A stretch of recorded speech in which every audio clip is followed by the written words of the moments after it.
na si Ping Lacson. Oh, pasok. Very un-Filipino daw. Very un-Filipino raw o hindi ugaling Pinoy ang ginawa ni Senator Amy Marcos sa kapatid niyang si Pangulong Bongbong Marcos.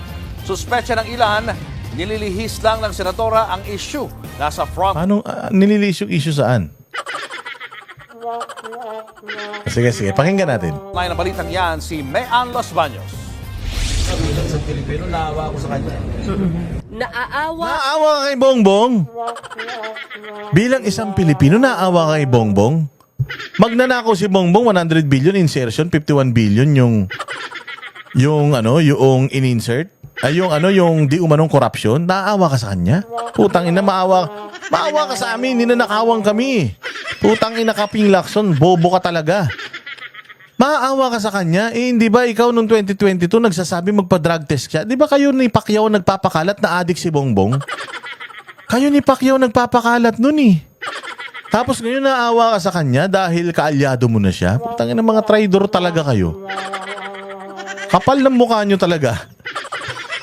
Tigas na mukha nito ni Ping Lacson, naawa daw siya kay Bongbong. Naawa ka sa mga taong namatay sa Cebu, di ka naawa?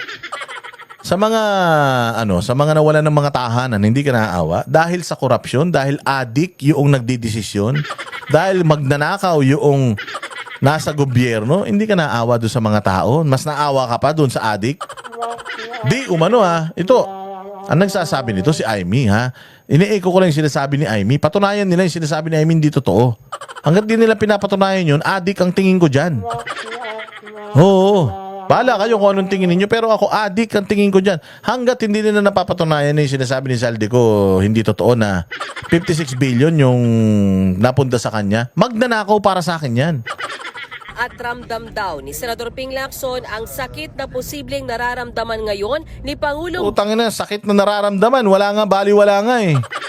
Nakita nyo nga baliwala, di ba? Nagpupunta pa sa kung saan-saan, nag-i-speech pa. Kung talagang depressed yan, makikita mo. Hindi, nakakatawa pa nga eh. Nagsasasabi nyo, walang pakialam yan. Sabi ko sa inyo, ang isang adik, manggagahasa yan ng lola. Manggagahasa yan ng kapatid. Manggagahasa yan ng nanay. Ganyang ka walang, ganyang ka demonyo ang utak ng isang adik. Tapos maaawa ka dyan, walang pakialam yan kahit anong sabihin mo sa kanya, pogi siya sa paningin niya. Bongbong Marcos, kasunod ng pandalaglag sa kanya ng sariling kapatid na si Senador Amy Marcos. Sa rally ng Iglesia ni Cristo, sinabi ng senadora na dati na raw nagdodroga ang Pangulo. Alam mo, that's very un-Filipino, kasi tayo, Ano yun? Anong very un-Filipino? Tarantado. Ang very un-Filipino yung ginawa nyo kay Pangulong Duterte. That's very un-Filipino. We have our courts here. Pinadala natin siya sa ibang bansa for trial. Putang ina nyo yan ang very un-Filipino. Ang very un-Filipino, mga boss, yung pera ng taong bayan ninanakaw mo, that's very un-Filipino. Ang un-Filipino is people are requesting for accountability and for a drug test, hindi mo ginagawa because that is not included doon sa public offices, public trust. Yan ng un-Filipino. Mga hayop kayo. mag-aaway man yung magkapatid, di ba, nalilimit yung usapan within the confines of Ayan, di ba nililimit yung usapan within the confines of home? Hindi ka nakinig kay Amy. Ping Lacson, hindi ka nakinig kay Amy. Ang sabi ni Amy, bata pa kami, sinasabihan ko na yan. Ang tatay ko, sinasabihan ko na. Kinonfine na nga nila. Amy Marcos is 69 years old now. 69 na siya. Ping Lacson. So ang tagal, for 69 years, itinago nila yan. Itinago niya yan. Sa sarili nilang tahanan, itinago nila yan. Alam nila na adik si Bongbong, bata pa, itinago nila yan. So nilimit nila yung usapan within the confines of a home for 69 fucking years. Anong sinasabi mo?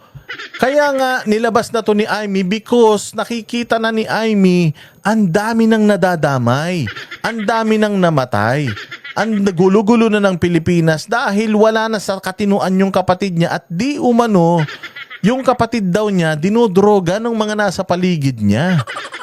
Oh, hindi ba? Anong sinasabi mong pag-usapan within the confines of a home? At 69 years old, sinasabi na nga ni Amy na I've been addressing this with him before. pag sinusukol ko siya, magbabago na ako. Magbabago na ako. Pinaasawa ko pa nga si Lisa sa kanya para tumino siya. So ina-address nila to noon pa, kaya lang wala talaga, Ping. Nasabi mong within the confines of a home, tatanga-tanga ka. Hindi ka nakikinig dun sa sinabi ng tao, tapos nagre-react ka. Home. Or at most, minsan, binubulong sa mga kaibigan, but not in front of hundreds of thousands of... Bakit sinabi yan ni Amy in front of hundreds of thousands of Filipinos? Kasi presidente siya ng Pilipinas and he is the president of the whole country na merong 119 population million. So kailangan niyang sabihin talaga sa taong bayan na malaki problema natin. The reason why we are in this situation because we are being governed by a person which is sick, sakit.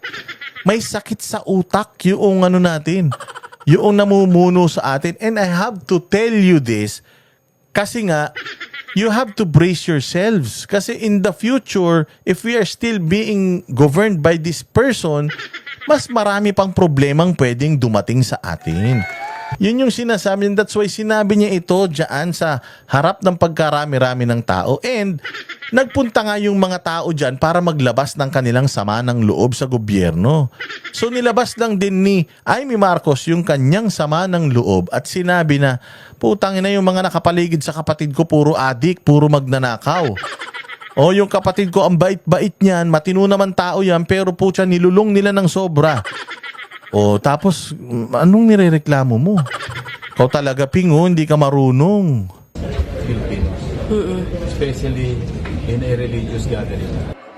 Wala raw nakikitang motibo si Lacson kundi politika. Ito naman ang pahayag dyan ni Senate President. Walang nakikitang motibo. Yun na nga yung motibo niya. Ang motibo niya is marami nang namamatay, sir, dahil sa maling desisyon ng isang adik na presidente. Dahil nga yung mga nakapalibot sa presidente, puro demonyo. Kaya ini-expose ni Amy na, sinasabi na nga ni Amy na hindi mo na kayang ayusin itong mess na ginawa mo.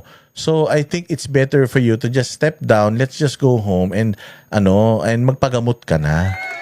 Di ba ibig sabihin mahal niya yung kapatid niya? Kasi kung sinabi niya na let us jail Bongbong Marcos, let us bitay Bongbong Marcos because of what he's done to the country, wala man siyang sinabing ganun. Ang sinabi niya, tara na ading, uwi na tayo, aalagaan kita, magpagamot tayo. So, concerned siya sa kapatid niya and at the same time, concerned siya sa bayang Pilipinas. Kaya nga, sinasabi niya na yung kapatid niya is not fit to become president even if ako yung naglagay sa kanya dyan, ang laki ng kasalanan ko. Pero sa nakikita ko ngayon, palala na ng palala, masyado ng malala. Iba na siya magsalita, utal-utal na, palabo-labo na kung ano-ano na yung sinasabi. Enough is enough, tama na. Pagod ka na, may sakit ka, umuwi na tayo, namamatay yung mga Pilipino. That's the whole point. Tito Soto. Could be the defining moment of her political career. Sabi naman ni Davao City 1st District Representative Paulo Duterte, kung totoo ang sinasabi ni Senator Amy, kailangan malinawan ng taong bayan. True. Kailangan malinawan talaga ang taong bayan kung totoo itong mga issues na ito. Oo, whether totoo or hindi itong mga sinasabi ni Amy, they have to show proof that it is not true. Lalo raw tumindi ang kanilang panawagan na magpa-drug test ang lahat ng opisyal ng gobyerno. Ang Akbayan Party List naman gusto nang ipasa ang Anti-Political Dynasty Bill. Yung mga usaping pampamilya raw ay hindi dapat nakakaapekto sa bayan. Pati si Presidential Advisor for Poverty Alleviation Secretary Larry Gadon naman nagalit din kay Amy. Kaibigan kita pero hindi ganyan dapat ang ginagawa mo. Sinisira mo yung pangalan ng buong pamilya nyo. Gago, sira na. Matagal na sira, Gadon, parang ulo mo. Sira na pamilya niya, matagal na. Magnanakaw ang tatay niyan, magnanakaw ang nanay niyan eh. Plunderer ang nanay.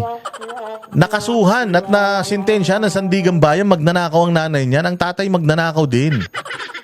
Sira na pamilya talaga niya. Putang ina, parang mga ulo nyo, sira na din. Nagsasasabi mo na naman dyan, tulog ka na. Ipinagtanggol din ni Gadon ang First Lady na inakusahang nagdodroga umano. Wala sa posisyon si Pangulong Bongbong Marcos. Noong pinakasalan siya, nilalait pa niya, panlalait pa yung ginagawa ni... Oo nga.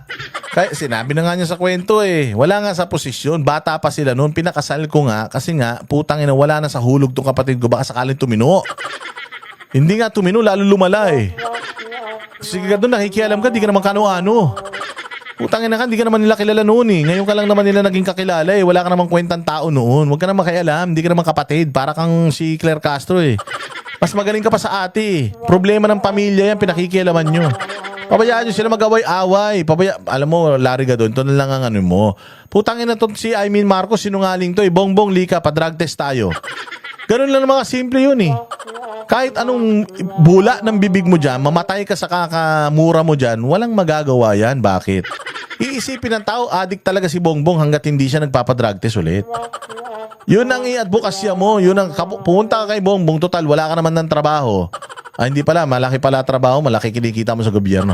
Hindi ka naman na abogado, punta kay Bongbong. Bongbong, lika na, putang ina nitong ate mo tarantado talaga eh. Magpa-drug test tayo ngayon din para masampal natin ang katotohanan itong mga putang inang mga pati mga banateros na to na naniniwala kay Amy. Di ba? Kasimple-simple, lariga dun, iyak ka nang iyak dyan eh. Senator Amy Marcos. Di ba abogado ka? Di ba pag abogado kailangan puro prueba? Anong prueba?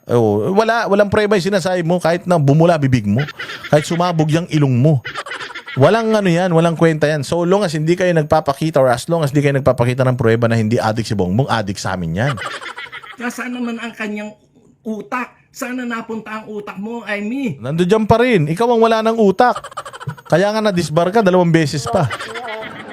Tingin ni Gadon, nag-iingay si Senator Amy dahil malapit na raw kumanta ang umano'y bagman ng senadora. Wala, malapit nang kumanta yung bagman niya. Putang ina, ang may kumakanta na nga, puro sa inyo eh.